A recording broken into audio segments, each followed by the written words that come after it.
Salam sehat Bapak Ibu Sobat Muda. Seperti seorang peramu masakan, mereka menyajikan sebuah santapan dengan gaya masak yang berbeda-beda. Di antara tukang bakso, tukang sayur, atau tukang nasi goreng, semua punya kekhasan dalam meracik bumbu-bumbu dan menyajikan makanannya. Demikian juga para penceramah, pembicara dharma. Ada yang dengan gaya begini, ada yang begitu. Semua punya kekhasan, tetapi mereka pada umumnya punya satu tujuan, ingin membabarkan kebenaran. Baik Bapak Ibu Sobat Muda, coba andaikan kita memilah, mencari contoh, mengambil contoh dari seorang tukang masak sayuran, pembuat bakso. Ya pasti dibutuhkan sebuah keahlian. Kemudian bahan-bahan yang dipilih pun bagus, baik.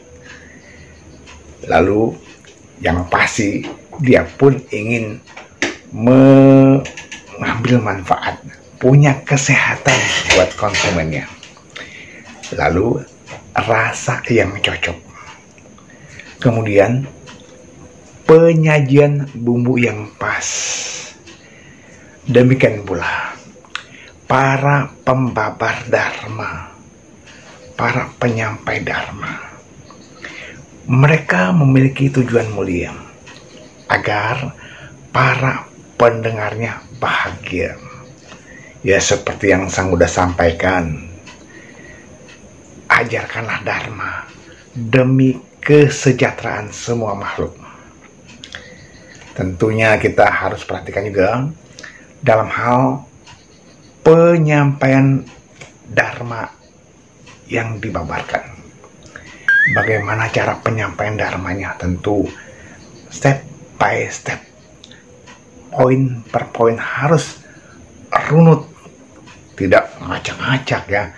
Oleh karena itu, seorang pembabar dharma harus memperhatikan ini.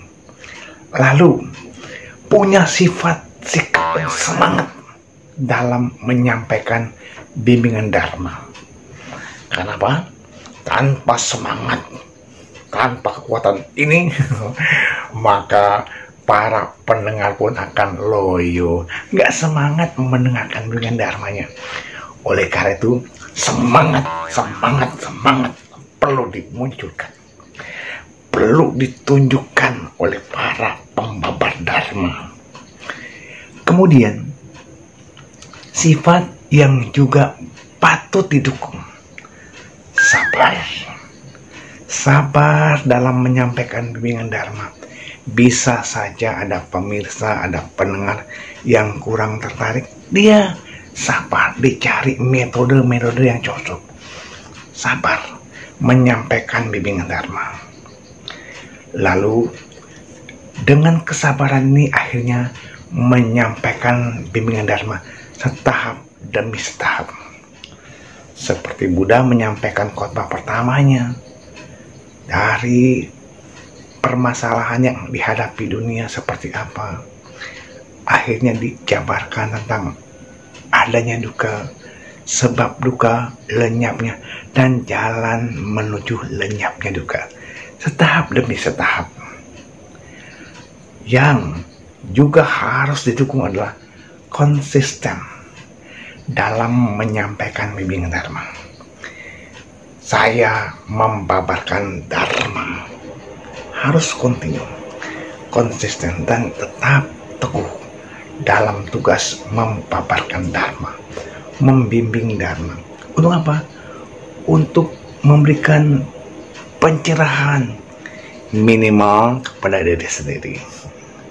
Seorang dharma luta harus mencerahkan, ya minimal kepada dirinya. Oh, apa yang saya sampaikan Sabar, Dharma Dutanya harus punya kesabaran.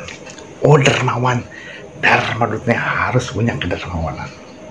Jangan hanya menyampaikan, tetapi sikap dirinya bertentangan.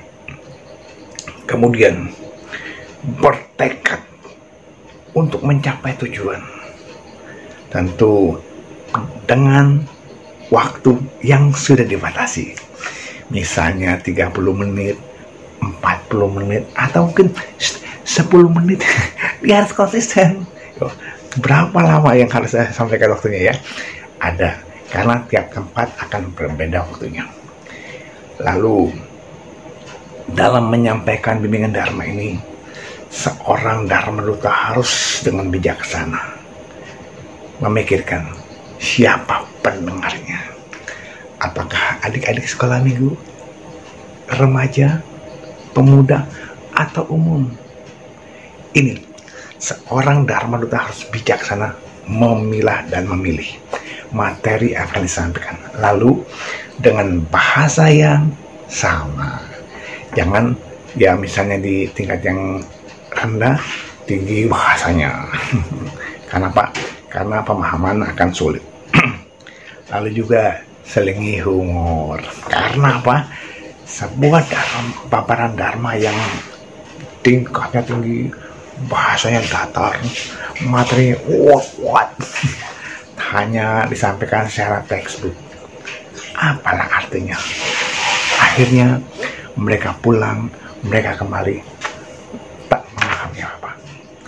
Memang ada yang perlu penghafalan, pengulangan, tetapi seringnya juga humor dong, ya. Supaya apa? Supaya menjadi menarik, umat yang mendengarkan ikut tertarik. Karena apa? Bapak Ibu, Sobat Muda, karena bimbingan Dharma bertujuan untuk membebaskan dari derita. Oleh karena itu, kita sebagai Dharma Duta ajak, bimbing umat untuk memahami tujuan hidup dan kehidupan kita sebagai umat Buddha. So pasti memutuskan rantai kelahiran yang berulang-ulang. Mulailah dari kedermawanan, kemoralan, pengembangan batin, lalu akhirnya mencapai kebijaksanaan. Step by step. Oleh karenanya, semuanya akan memberikan hasil yang optimal. Uraian Dharma yang singkat ini membawa manfaat buat kita semua. Terima kasih.